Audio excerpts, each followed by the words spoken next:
Captain Jake Morrison had always thought his luck was terrible. His cargo hauler, the Wandering Star, was held together by duct tape, prayer, and sheer stubbornness. The navigation system sparked every time he used it. The artificial gravity fluctuated randomly, and the coffee maker had been broken for 3 months. But as he stared at the massive alien vessel that had just materialized beside his ship, Jake realized his luck might have just gotten infinitely worse. The ship was enormous, easily 10 times the size of his modest hauler. Its hull gleamed with an opalescent sheen that seemed to shift colors as he watched. Elegant curves and flowing lines gave it an almost organic appearance, as if it had been grown rather than built. Strange symbols pulsed along its surface with a soft, rhythmic light that somehow reminded Jake of a heartbeat. Unknown vessel. This is Captain Morrison of the Terran cargo ship Wandering Star. Jake transmitted on all frequencies. Please identify yourself and state your intentions. The response came immediately, but not through his communications array. Instead, 3 feminine voices spoke directly into his mind, their words carrying an odd harmonic quality that made his teeth ache. Greetings, small human male. We are the daughters of Corvana. You will prepare for boarding. Before Jake could respond, his ship shuddered as some invisible force took hold of it. The Wandering Star was being drawn inexorably toward the alien vessel's docking bay, his engines useless against whatever technology held him captive. Jake frantically worked his controls, but nothing responded. He was completely at their mercy.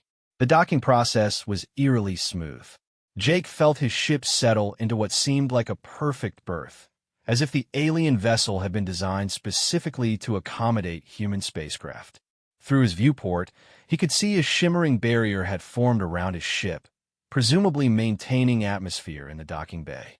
Jake grabbed his sidearm from the weapons locker, though he doubted it would be much use against beings capable of such advanced technology. He'd been alone in space for 3 months, hauling medical supplies to the outer colonies, and the isolation had already been getting to him. Now this. The airlock cycled, and Jake stepped into a corridor that defied his understanding of physics. The walls curved impossibly, seeming to extend infinitely in all directions, while somehow maintaining the proportions of a normal hallway. Soft bioluminescent panels provided gentle illumination, and the air carried a faint scent of something like jasmine mixed with ozone. This way, small human. Jake spun around to find himself face to face with the most beautiful and terrifying being he'd ever encountered. She stood nearly 9 feet tall, with alabaster skin that seemed to glow from within. Her hair cascaded down her back in waves of deep purple, and her eyes were pools of liquid silver. She wore what appeared to be a form-fitting bodysuit made of the same opalescent material as the ship's hull. But it was her expression that truly unsettled Jake. She looked at him with the kind of casual interest one might show toward an amusing pet. "I am Zura, first daughter of Corvana," she said, her voice now audibly emanating from her throat rather than appearing in his mind. "You will come with me to meet my sisters." Jake's hand instinctively moved toward his weapon, but Zara's laugh stopped him cold. "Your primitive projectile weapon will not function here, small human. Our biofield dampeners neutralize such crude technologies. Besides, we mean you no immediate harm." The word immediate wasn't particularly reassuring, but Jake had little choice but to follow. As they walked through the alien corridors, he marveled at the ship's construction. Everything seemed alive somehow, with surfaces that pulsed gently and panels that shifted color in response to their presence. "What do you want with me?" Jake asked, trying to keep his voice steady. "All will be explained in due time," Zara replied without turning around. "Tell me, small human, what is your reproductive status?" Jake stumbled, nearly falling. "My what? Are you fertile? Capable of producing offspring? Do you have existing mates or spawn?" The clinical way she asked the question made Jake's blood run cold. "I'm sorry, but that's really none of your business." Zara stopped walking and turned to face him. Even bent over to bring her face closer to his level, she towered above him. Her silver eyes seemed to look right through him. Everything about you is our business now, small human. You belong to us. Before Jake could process that statement, they arrived at what appeared to be a vast chamber. The ceiling stretched impossibly high, supported by pillars that looked more like living trees than architectural elements. Bioluminescent vines hung from above, casting dancing shadows across the floor. In the center of the chamber, two more giant alien women waited. The first was even taller than Zara, standing what had to be at least 10 feet in height. Her skin had a golden hue, and her hair was a brilliant cascade of copper that seemed to move with its own wind. She wore ornate armor that appeared to be made of living metal, constantly shifting and flowing around her statuesque form. The second was slightly shorter than Zara, but no less imposing. Her skin was a pale blue, and her hair was stark white, almost luminescent. Instead of armor or a bodysuit, she wore flowing robes that seemed to be cut from the fabric of space itself, complete with tiny stars that twinkled in the dark material. "Sisters," Zara announced, "I present the human male." The golden one stepped forward, and Jake had to crane his neck to look up at her face.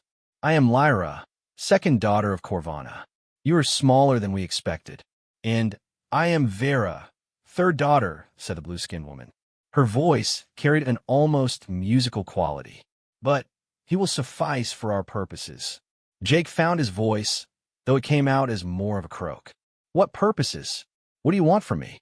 The three women exchanged glances, and Jake caught something that might have been amusement in their expressions. "Is it not obvious, small human?" Zara said. "We require your genetic material to continue our lineage. Our species has evolved beyond the need for males of our own kind, but we still require genetic diversity to prevent stagnation. You're going to marry us," Lyra added matter-of-factly. Jake's legs gave out, and he found himself sitting on the chamber floor, staring up at three alien giants who had just casually informed him they intended to make him their husband. "This has to be some kind of mistake," he managed. "I'm nobody special. I'm just a cargo hauler. Surely there are better candidates." "We have been observing your species for some time," Vera interrupted. "We have analyzed your genetic patterns, your social structures, your reproductive behaviors. You have been selected because you possess the optimal combination of traits we require." "What traits?" Jake asked weakly. "Intelligence, resilience, adaptability," Zara listed. "Your psychological profile indicates strong protective instincts and emotional stability. Your medical scans show excellent genetic health and fertility. Most importantly, you are unattached and isolated, which minimizes complications." Jake tried to stand, but his legs weren't cooperating. "Look, I'm flattered, really, but this is insane. You can't just kidnap someone and force them into marriage." The three women looked genuinely puzzled by his objection. "Why not?" Lyra asked. "We are offering you a position of great honor.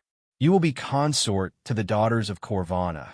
Your genetic legacy will be preserved for eternity, and you will want for nothing. Because I have free will," Jake shouted, finally managing to get to his feet. "Because this is my life, and I get to choose what happens to it." "Your previous existence was barely survival," Vera pointed out. "Your ship is deteriorating, your financial resources are minimal, and you have no meaningful relationships. We offer you paradise." Jake looked around the vast chamber, taking in the alien beauty and impossible architecture. Everything about this place spoke of technology and resources beyond human comprehension. These beings could probably give him anything he wanted, except the one thing that mattered most. "I want to go home," he said quietly. "That is not possible," Zara replied. "The selection has been made. The bonding process will begin soon." "Bonding process?" "A ceremonial and biological joining that will link you to us permanently," Lyra explained. "It is quite pleasant, I am told."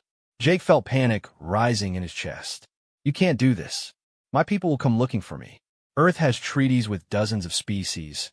We are not signatories to your primitive agreements," Vera said dismissively. "And no one will come looking for you." Your flight plan indicates you are traveling alone to a remote colony. When you fail to arrive, it will be assumed your ship suffered mechanical failure.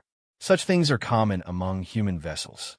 The casual way she said it made Jake realize they had planned this meticulously. They hadn't just happened upon him. They had been hunting him specifically. "Why me?" he asked again. "Out of billions of humans, why did you choose me?" Zara moved closer, her massive form casting a shadow over him. "Because, small human, you are perfect for our needs. Your genetic markers indicate strong offspring. Your psychological profile shows you will adapt to our ways, and, most importantly, you have something most of your species lacks, which is, you have spent your life alone in the void between stars. You understand isolation, survival, and the beauty of the cosmos. You will appreciate what we offer you." Jake wanted to argue, to rage against the casual dismissal of his autonomy, but part of him couldn't help but be curious about these beings. They clearly possessed technology that made human science look like stone tools, yet they needed him for something only he could provide. "What exactly does this marriage entail?" he heard himself asking. The three women smiled, and Jake realized he might have just made a terrible mistake. "The marriage bond among our people is not merely ceremonial," Vera began, her star-speckled robes shifting as she moved closer to Jake. "It is a complete melding of consciousness, genetics, and purpose. You will become part of our family unit in every conceivable way." Jake swallowed hard. "And if I refuse?" "Refusal is not an option we have considered," Lyra said, her golden skin gleaming in the bioluminescent light. "No male has ever been offered such an honor among our people." "That's because you don't have males anymore," Jake pointed out. "You said so yourself." "Precisely why you should feel privileged," Zara added. "You will be the first male consort in over 3,000 years. Your status will be legendary." Jake looked around the vast chamber again, his mind racing. These beings clearly didn't understand human concepts of consent or individual rights. To them, this was a transaction, a practical solution to a biological need. But he wasn't ready to give up his humanity without a fight. "I need time to think about this," he said finally. The three women exchanged glances again, and Jake caught what looked like surprise in their expressions. "Think about what?" Zara asked. "We have explained the arrangement. The ceremony will begin at the next lunar convergence." "When is that?" 7 of your Earth days," Lyra replied. 7 days. Jake felt a mixture of relief and terror. Relief because he had time to figure out an escape plan. Terror because the countdown to his forced marriage had officially begun. "I'd like to see more of your ship," Jake said, trying to sound curious rather than desperate. "If I'm going to be living here, I should understand my new home." Vera tilted her head, studying him. "An interesting request." "Very well. Zara will show you to your quarters and provide a tour. But remember, small human, our bioscanners monitor your every movement. Any attempt to damage our vessel or access restricted areas will be met with immediate restraint." Zara gestured for Jake to follow her, and they left the great chamber through a different corridor. As they walked, Jake tried to memorize the route, looking for anything that might help him escape. The ship seemed to respond to Zara's presence, with doors opening automatically and pathways lighting up as she approached. "Tell me about your species," Jake said, hoping to gather intelligence. "How long have you been traveling space?" "We have sailed the void between stars for over 50,000 of your years," Zara replied. "The Corvani evolved on a world much larger than yours, with gravity nearly 3 times what you experience on Earth. This is why we are so much larger than your kind." That explained their impressive size, but not their apparent lack of males. "What happened to your men?" Zara paused at a junction in the corridor. "They became unnecessary. As our technology advanced, we learned to reproduce through genetic manipulation and artificial gestation. Males became obsolete, aggressive, wasteful of resources. Eventually, they were phased out. Phased out. They ceased to be produced. The last natural-born Corvani male died 2 millennia ago." Jake felt a chill run down his spine. "So why do you need me?" "Because perfect genetic manipulation has its limits," Zara admitted. Without genetic diversity from external sources, our people face stagnation. We have identified several species that can provide the genetic material we require. Humans are the most compatible. They arrived at a door that dilated as they approached, revealing a space that took Jake's breath away. The room was enormous, easily the size of a luxury apartment back on Earth. The walls were transparent, providing a panoramic view of space, and the furniture seemed to be grown rather than manufactured, all organic curves and living surfaces. "These are your quarters," Zara announced. "The environmental controls will adjust to your preferences automatically. Food will be provided according to your nutritional requirements. You have access to our cultural database for entertainment and education." Jake walked to the transparent wall, staring out at the star field beyond. His cargo hauler was visible in the distance, dwarfed by the alien vessel's immensity. It looked so small and fragile, like a child's toy. "The view is beautiful," he admitted. "Beauty is important to our people," Zara said, moving to stand beside him. Even in the spacious room, her presence seemed to fill the space. "We believe that one's environment shapes one's soul. You will live in beauty for the rest of your days." "What if I don't want to live for the rest of my days as a prisoner?" Zara turned to look down at him, her silver eyes reflecting the starlight. "Prisoner is not how we see it. You are to be our consort, our partner in continuing the Corvani legacy. Your children will inherit the cosmos." "My children will be half human," Jake pointed out. "Won't that dilute your perfect Corvani genetics?" "On the contrary, hybrid vigor is well documented in biology. Your children will be stronger, more adaptable, more capable than either parent species alone. They will be the bridge between our peoples." Jake turned away from the view, pacing the length of the room. The furniture rearranged itself automatically to accommodate his movement, which was both impressive and unsettling. "What if I can't love you?" he asked quietly. "What if I can never see this as anything more than an elaborate kidnapping?" Zara was quiet for a long moment. When she spoke, her voice carried an odd note of uncertainty. "Love is not a concept our people understand as yours do. We form bonds of duty, purpose, genetic compatibility. What you call love is inefficient. Inefficient. It leads to irrational decisions, wasted resources, emotional instability. We have evolved beyond such primitive responses." Jake stopped pacing and looked up at her. "Then, why do you want me? If you don't understand love, if you don't need emotional connection, why not just use artificial insemination or clone my DNA?" "Because," Zara said slowly, as if the words were difficult, "our research indicates that human genetic material performs optimally when the donor is psychologically integrated into the family unit. Stress hormones and emotional trauma affect genetic expression. For the process to work, you must be content. So you need me to be happy. We need you to be functional and productive. If happiness achieves that goal, then yes." Jake almost laughed. They had kidnapped him to force him into marriage, but they needed him to be happy about it for their plan to work. It was the most absurd catch 22 he'd ever encountered. "Show me the rest of the ship," he said finally. For the next several hours, Zara led him through corridors and chambers that defied imagination. They visited hydroponic gardens where impossible plants grew in geometric patterns, their leaves shimmering with colors that had no names in human language. They saw engineering sections where the ship's systems pulsed and flowed like living organs, maintained by graceful robotic drones that moved like dancers. In the cultural archive, Jake watched holographic records of Corvani history spanning thousands of years. He saw their home world, a massive planet with towering crystal cities and flying vehicles that looked more like works of art than technology. He watched the gradual transition from a two-gendered species to their current all-female society, documented with clinical precision but no apparent emotional weight. "Your people seem very efficient," Jake observed as they left the archive.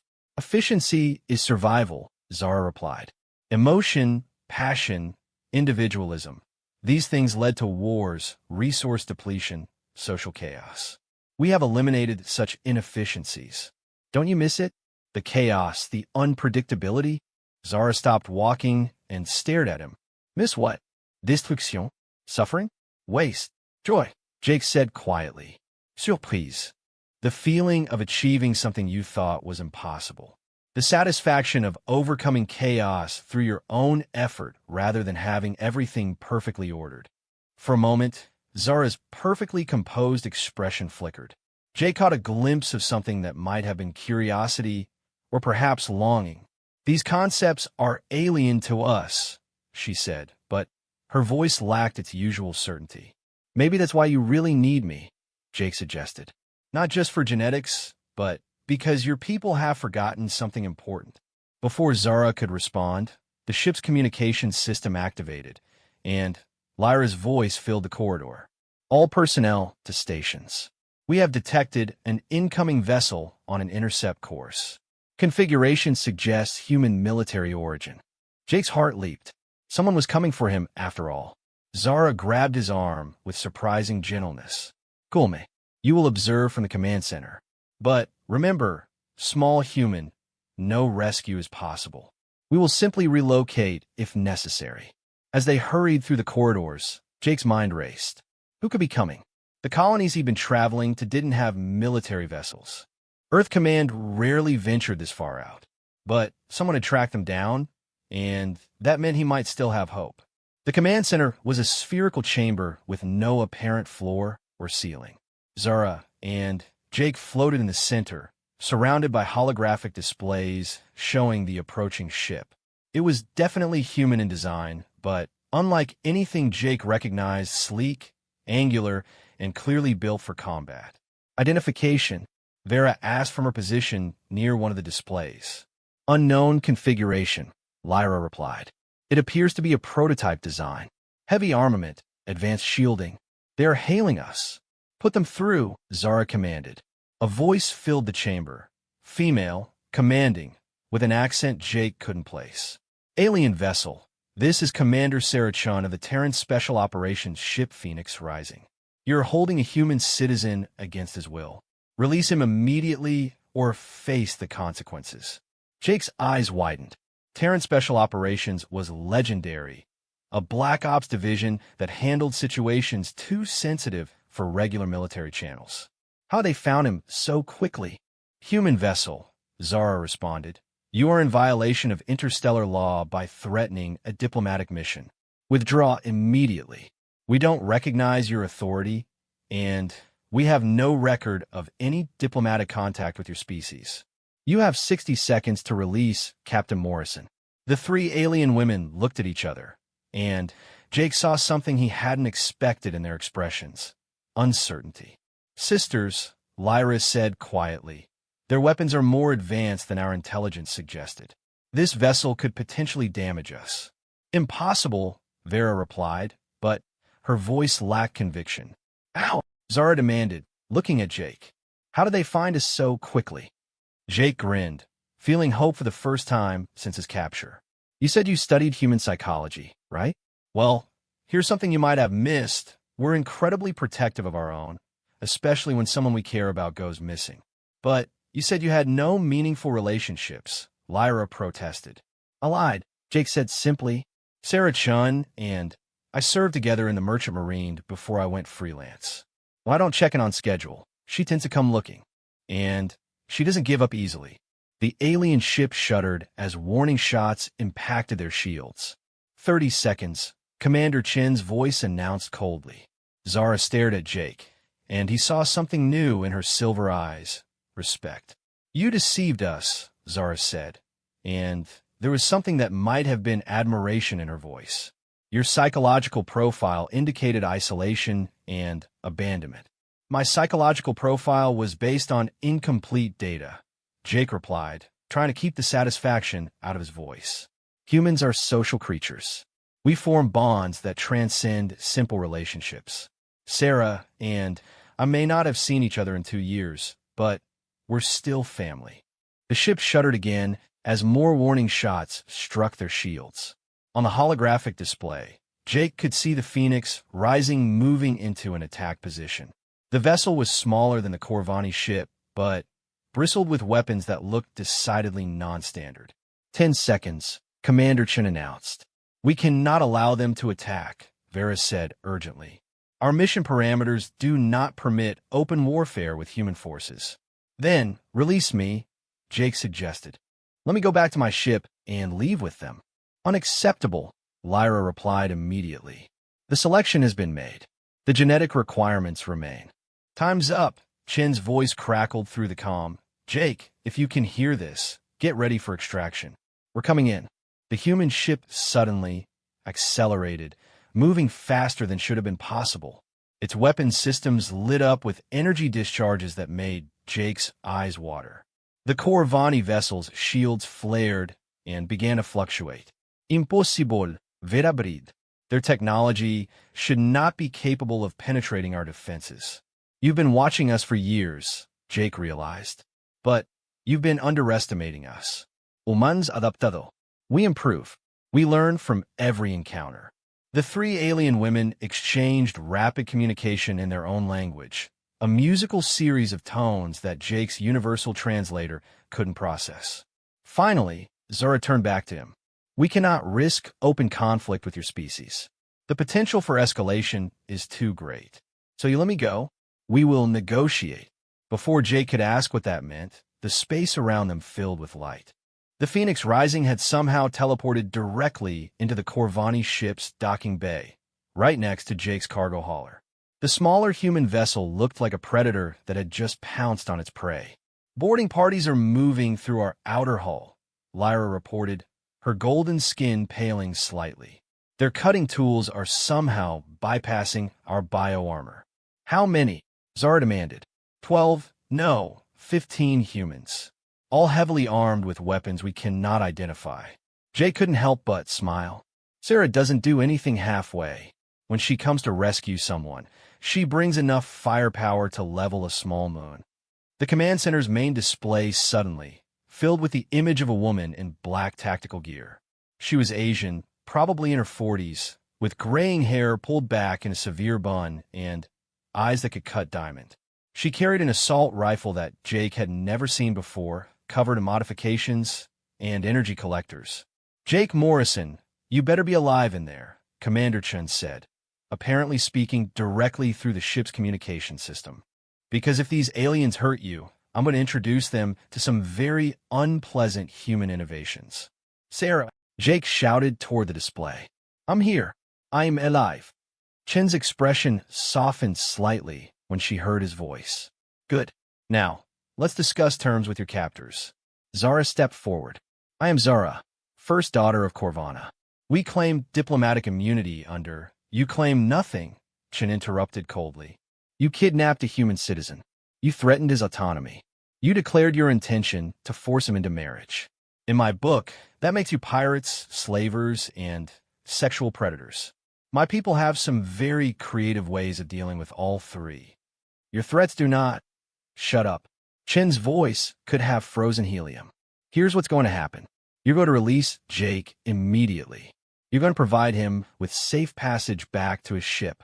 And then you're going to disappear from human space and never come back. And if we refuse, Vera asked, her star-spangled robes shimmering with agitation. Then I demonstrate why humans survived long enough to reach the stars despite being small, weak, and technologically primitive. We're very good at killing things that threaten us. Jake looked around the command center and saw something he hadn't expected: fear. These advanced alien beings, with their superior technology and millennia of space travel, were actually afraid of Commander Chun and her small boarding party. Sarah, Jake called out, maybe we can work something out. They're not entirely unreasonable. Chen's expression suggested she thought Jake had lost his mind. They kidnapped you to force you into marriage, Jake. Exactly how reasonable is that? They're trying to save their species, Jake explained. They need genetic diversity, and they chose humans as compatible donors. It's not personal, it's survival. I don't care if they're facing extinction, Chen replied flatly. They don't get to solve their problems by enslaving humans. Zara moved closer to Jake, her massive form somehow managing to look protective rather than threatening. Small human, Jake, we did not intend harm. Our research suggested you would adapt to the arrangement. Your research was wrong, Jake said gently. Humans don't adapt to slavery. We fight it. We die fighting it if we have to, even when the alternative is paradise.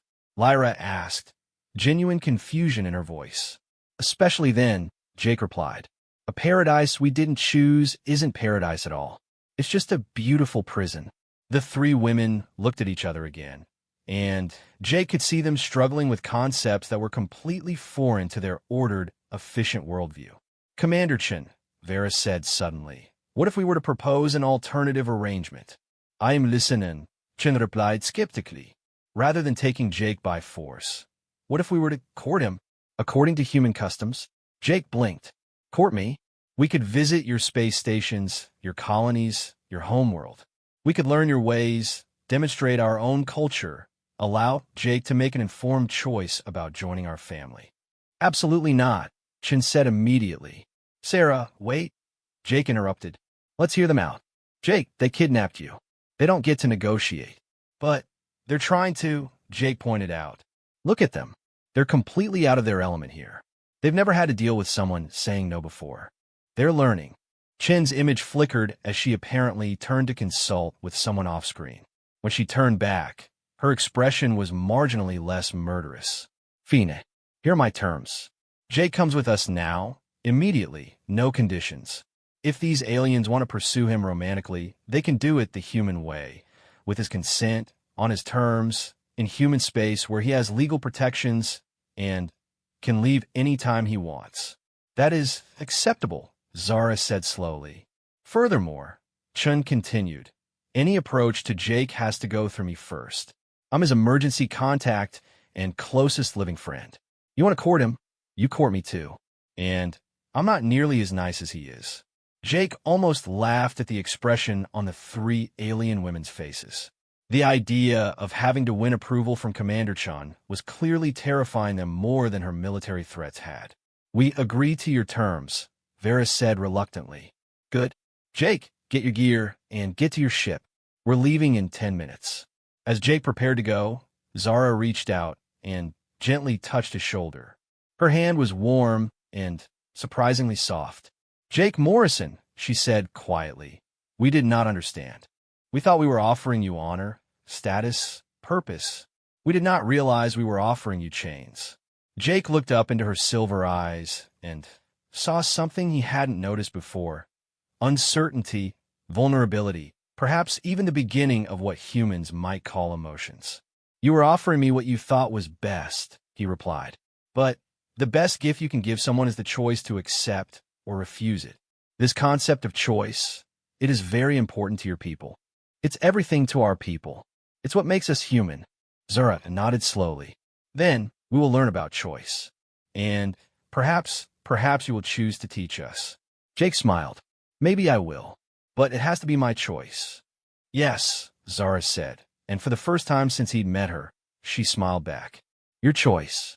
As Jake made his way back to his ship, escorted by Commander Chen's boarding party, he found himself looking back at the three giant alien women who had tried to kidnap him into marriage. They stood in the docking bay, watching him leave, and something in their expressions suggested this wasn't the last he'd see of them. You realize they're going to follow you halfway across the galaxy now, Chun said as they boarded his cargo hauler. Probably, Jake agreed. And you're okay with that? Jake thought about it as his ship's engines came online, and they prepared to leave the alien vessel. The three women had tried to force him into marriage, but they'd also shown him wonders beyond imagination.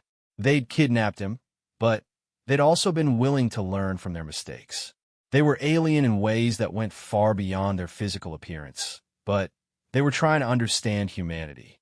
Ask me again in a few months, Jake said finally, as the wandering star and the Phoenix Rising departed the Corvani vessel. Jake watched through his viewport as the beautiful alien ship turned and headed deeper into space. But something told him this wasn't goodbye. It was just the beginning of a very complicated relationship. Behind him, Commander Chun was already planning security protocols for what she called the inevitable romantic pursuit by giant alien women. Jake couldn't help but smile. His boring life as a cargo hauler was definitely over. 3 months later, Jake was beginning to think Commander Chun had been wrong about the giant alien women following him. His life had returned to its normal routine of hauling cargo between the outer colonies, and he'd almost convinced himself the entire encounter had been some kind of elaborate stress-induced hallucination. That illusion shattered when he arrived at Kepler Station to find 3 familiar ships docked at the commercial berths. They weren't the massive Corvani vessel he'd expected, but smaller, more elegant craft that looked like they'd been grown rather than built. Each ship was unique in design, but shared the same opalescent hull material that shifted colors in the station's artificial lighting. They were beautiful, artistic, and completely out of place among the utilitarian human cargo haulers and mining vessels. "Well, hell," Jake muttered as he guided the wandering star to an empty berth. His communicator chimed immediately. "Jake Morrison," came Zara's familiar voice, though it sounded different somehow, warmer, more uncertain. "We have arrived for the courtship ritual." "The what now?" "We have spent considerable time studying human mating customs. We understand that we must now demonstrate our desirability as potential partners through elaborate displays and gift-giving." Jake rubbed his temples, feeling a headache coming on. "Zara, where exactly are you right now?" "We have taken residence in what your people call the luxury hotel suite on level 7 of the station. We were informed this would be appropriate for visiting dignitaries engaged in romantic pursuits." Jake could only imagine the reaction of Kepler Station's crew to 3 9-foot-tall alien women checking into the honeymoon suite. The station administrator probably thought they were part of some elaborate first contact scenario. "I'll be right there," Jake said with a sigh. The trip to level 7 took longer than usual because every corridor seemed packed with station personnel trying to get a glimpse of their unusual visitors. Jake overheard fragments of conversation that suggested the 3 women had been creating quite a stir since their arrival. "Did you see the blue one ordering dinner?" She asked for 17 different types of protein and paid with what looked like liquid starlight. The gold one bought out the entire gift shop. Apparently, she thinks courtship requires massive quantities of chocolate and flowers. I heard they've been asking everyone for advice on human dating customs. Maintenance Chief Rodriguez spent 2 hours explaining why humans like candlelit dinners. Jake found the luxury suite's door standing open, with a line of curious onlookers peering inside. He pushed through the crowd and stepped into what had been transformed into the most bizarre courting display he'd ever seen. The suite had been completely redecorated. The walls were covered with hanging gardens of bioluminescent plants that cast shifting patterns of colored light. The furniture had been replaced with organic-looking pieces that seemed to pulse with their own life. In the center of the room stood what appeared to be a shrine made of crystalline structures, precious metals, and enough chocolate to feed a small army. Zara stood near the window, wearing what looked like formal armor made of living metal that moved and shifted around her massive frame. Lyra was arranging flowers in vases that seemed to be made of captured starlight. Vera sat in lotus position on the floor, surrounded by floating holographic displays showing what appeared to be research data on human courtship rituals. All 3 women turned when Jake entered, and he was struck by how different they looked. Gone was the casual confidence they displayed on their ship. Instead, they seemed nervous, uncertain, almost vulnerable. "Jake!" Lyra exclaimed, dropping her flowers and hurrying over to him. "You came. We were not certain our invitation would be accepted." "What invitation?" Jake asked. Vera gestured to her holographic displays. "According to our research, human males prefer to be courted with gifts, demonstrations of affection, and elaborate romantic gestures. We have prepared extensively." Jake looked around the transformed suite again. "This is all for me?" "Of course," Zara said, moving to join her sisters. "We are competing for your affections, as is traditional among your species." "Competing with each other?" The 3 women exchanged glances, and Jake caught something that looked like uncertainty in their expressions. "Our research was unclear on this point," Vera admitted. "Human courtship rituals appear to vary significantly. Some involve competition between potential mates. Others involve group courtship. Still others are monogamous pair bonding. We decided to attempt all variations simultaneously, Lyra added. Jake sat down heavily in one of the organic chairs, which immediately adjusted itself to support him perfectly. Okay, let's back up. Why are you here? To court you, Zara replied as if it should be obvious. But why? I thought you needed me for genetic material to save your species. You could probably get what you need from a medical sample. Why go through all this elaborate courtship? The three women looked at each other again, and Jake realized they were communicating in their tonal language. When they turned back to him, Vera spoke first. We have been reevaluating our understanding of human psychology and biology. Our initial research was incomplete. How so? We believed that human genetic material would function optimally regardless of the donor's psychological state, Lyra explained. This assumption was incorrect. Zara moved closer, her silver eyes reflecting the light from the bioluminescent plants. We consulted with human genetic specialists on several worlds. They informed us that stress, depression, and psychological trauma can significantly impact genetic expression and reproductive success. In other words, Vera continued, forcing you to mate with us against your will would likely result in inferior offspring, defeating our original purpose. Jake blinked. So, you're courting me to improve the quality of potential children? Initially, yes, Zara admitted. But something else has occurred during our research, which is the three women looked uncomfortable, as if they were about to confess something shameful. We have been experiencing anomalous psychological responses, Lyra said carefully. When we think about you refusing our courtship, we experience what humans call disappointment, Vera added. When we imagine you choosing to bond with another human instead of us, we feel what your language terms jealousy, Zara finished. Jake stared at them. You're developing emotions. It appears so, Zara confirmed reluctantly. Our contact with you has triggered psychological responses that our species eliminated millennia ago. We are becoming more human, and that scares you. Terrifies us, Vera admitted. Emotions are inefficient, unpredictable, potentially destructive. They led to the downfall of our male gender and centuries of warfare on our homeworld. But Lyra added quietly, they also make existence more interesting. Jake looked around at the elaborate courtship display, suddenly understanding what he was really seeing. These weren't alien beings trying to manipulate him in a marriage. They were three incredibly advanced women who were learning how to feel for the first time in their lives. And they were absolutely terrified of it. What do you want from me? He asked gently. We want you to teach us, Zara said. Not just about reproduction or genetics, but about being human, about emotions, choice, relationships. We want to learn what it means to love, Vera added, her star-speckled robes shimmering with nervous energy. And we want to discover if we are capable of earning your love in return, Lyra finished. Jake stood up and walked to the window, looking out at the star field beyond the station. His life had been simple before these women entered it. Boring, perhaps, but predictable. Now, they were offering him something unprecedented, the chance to be part of the emotional evolution of an entire species. This isn't going to be easy, he said finally. Learning to feel, to love, to be human. It's messy. It's complicated. You're going to make mistakes. We understand, Zara replied. We have already made many mistakes. You're going to experience pain, heartbreak, frustration.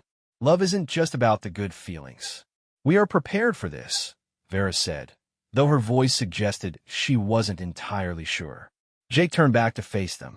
Three impossibly beautiful, incredibly powerful women were looking at him with expressions of hope and terror, waiting for his answer to a question that could change the course of two species.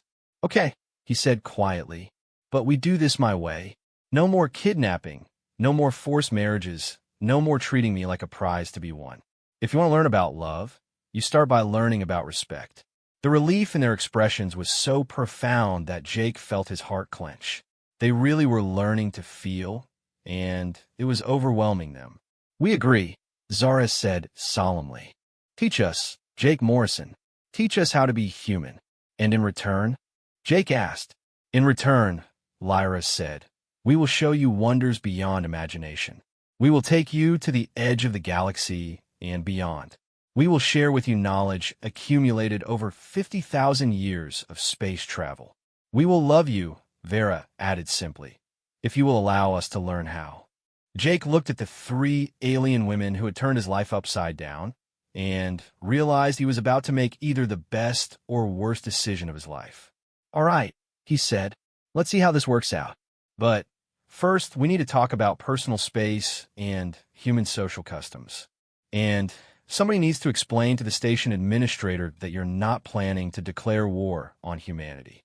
The three women smiled, an expression that was becoming more natural and less alien every time he saw it.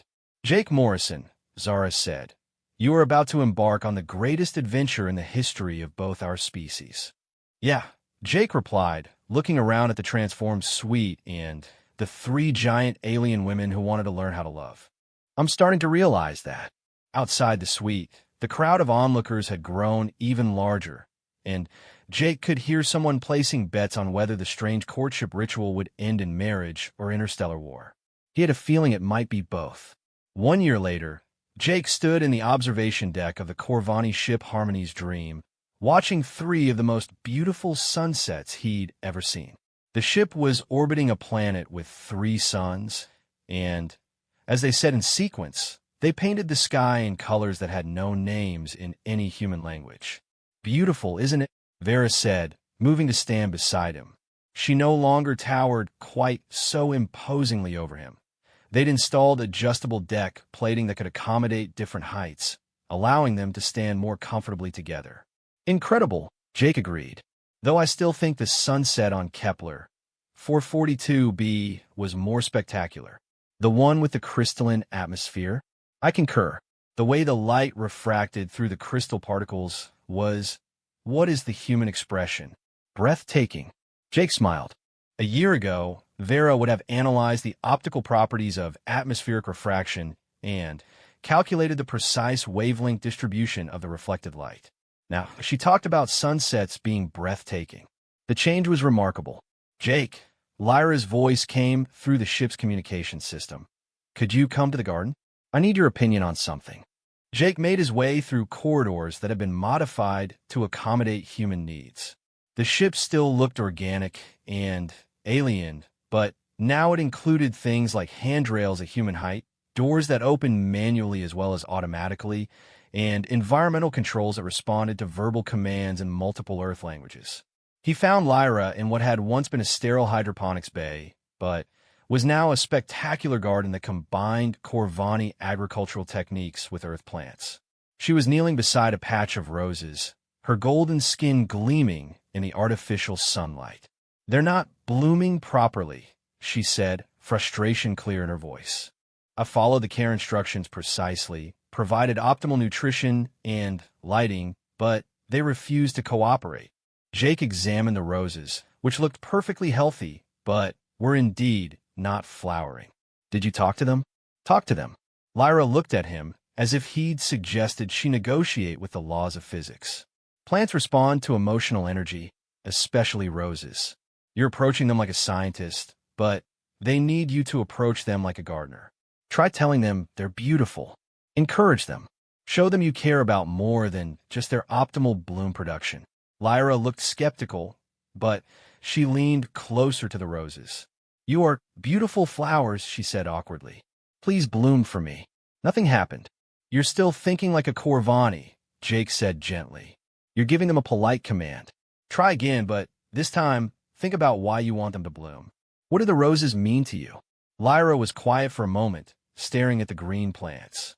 I want them to bloom because Jake loves roses, she said finally, her voice softer.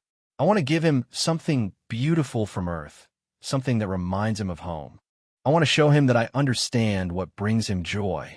As she spoke, Jake saw the first tight bud begin to unfurl, revealing delicate pink petals. They're blooming, Lyra exclaimed, her face lighting up with wonder. But how? I said the same words. No, you didn't, Jake replied. The first time you gave them a command. The second time you spoke from your heart. That's the difference. Lyra stood and pulled Jake into a gentle embrace. Another thing she'd learned over the past year. Physical affection had been completely foreign to Corvani culture, but the three women had discovered they enjoyed human-style contact. I'm still learning, she said against his hair. We all are, Jake replied. That's the point. Their moment was interrupted by Zara's voice over the comm system. Jake, please report to the command center. We have visitors. Jake made his way to the spherical command center, where he found all three women clustered around the main display. On the screen was a familiar sight, the angular hull of Commander Chen's ship, the Phoenix Rising. She's been following us for the past week, Zara explained. Just staying at the edge of sensor range, not interfering but definitely tracking our movements. Sarah's probably checking up on me, Jake said. She does that. We thought perhaps she intended to rescue you again, Vera suggested. From what? I'm here voluntarily. You all know that. The three women exchanged glances. Even after a year, they sometimes still seem surprised by the concept of Jake choosing to stay with them. Should we contact her? Lyra asked. Before Jake could answer, the communication system activated and Commander Chen's voice filled the command center. Jake Morrison, you better answer this comm. I need to talk to you. Jake activated the response system. Hello, Sarah. Nice to see you too. Don't hello Sarah me. Do you have any idea what kind of paperwork nightmare you've created? Earth Command has been asking questions I can't answer. 3 alien vessels have been spotted in human space, apparently engaged in some kind of elaborate courtship ritual with a human citizen. The Xenobiology department wants to study you. The Diplomatic Corps thinks you might be starting an interspecies incident. And don't get me started on what the media would do if they found out. Jake winced. He'd been so focused on his new relationship with the Corvani women that he hadn't considered the larger implications. Are you in trouble? He asked. I'm Fine. I told them you were on a classified deep space survey mission and couldn't be contacted.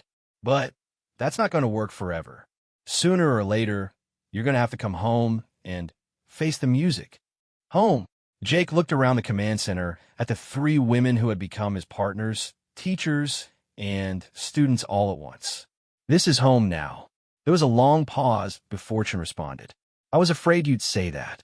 Sarah, you need to meet them properly. Not as rescuer and captors, but as the people they've become. They're not the same beings who kidnapped me.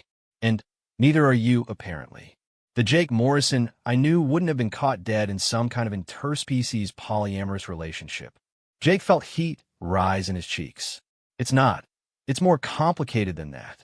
I'm sure it is. Look, Jake, I'm not judging. If these aliens make you happy, then I'm happy for you. But you need to understand what you're giving up. Earth citizenship, human legal protections, the chance to have a normal family. With respect, Commander Chun, Zara interrupted. Jake already has a family. Chen's image appeared on the main display as her ship moved closer. She looked older than she had a year ago, more tired, but her eyes were as sharp as ever. So you're Zara, Chun said, studying the tall alien woman. You look different than in our first meeting. I am different, Zara replied simply. We all are. Jake has taught us much about humanity. And what has he learned about you? That love is not efficient, but it is necessary, Vera answered. That emotions are not weakness, but strength. That choice and freedom are more valuable than security and perfection. Chen's expression softened slightly. And what about you, Jake? What have you learned? Jake thought about the question. What did he learn in a year of traveling the galaxy with 3 alien women who were learning how to feel? I've learned that home isn't a place, he said finally. It's the people who care about you. I've learned that love can exist between any beings who are willing to open their hearts to each other. And I've learned that sometimes the most important thing you can do is help someone discover their own humanity, even if they're not technically human. Chen nodded slowly. Are you planning to come back to Earth? Eventually, but not to stay. My life is out here now, among the stars. And these 3 were their intentions toward humanity. We wish to establish formal relations between our peoples, Lyra answered. To share knowledge, culture, perhaps even genetics through voluntary programs. We have learned much about humanity from Jake, but we wish to learn more from others. We want to help your species reach its full potential, Zara added, and perhaps learn to become more human ourselves in the process. Chin was quiet for a long moment, studying the alien women and the human man who had chosen to build a life among the stars. Jake, she said finally, I need you to understand something. If you do this, if you commit to this path, there's no going back. You'll be the first human ambassador to an alien species, the first interspecies family, the first of your kind. Are you ready for that responsibility? Jake looked at Zara, Lyra, and Vera, seeing in their faces the journey they'd all taken together. From kidnapping to courtship to love, from efficiency to emotion, from alien to human. I'm ready, he said. Then, I suppose congratulations are in order, Chen said, though she didn't sound entirely happy about it. When's the wedding? The three women looked at each other and smiled, an expression that now came naturally to them. We were hoping you would officiate, Vera said. According to our research, human weddings are overseen by either religious figures or military commanders. You qualify as the latter. Chen's laugh was equal parts amusement and exasperation. You want me to marry you to 3 giant alien women? It would mean a great deal to us, Zara said solemnly. You are Jake's chosen family. Your approval and participation would validate our union in human terms.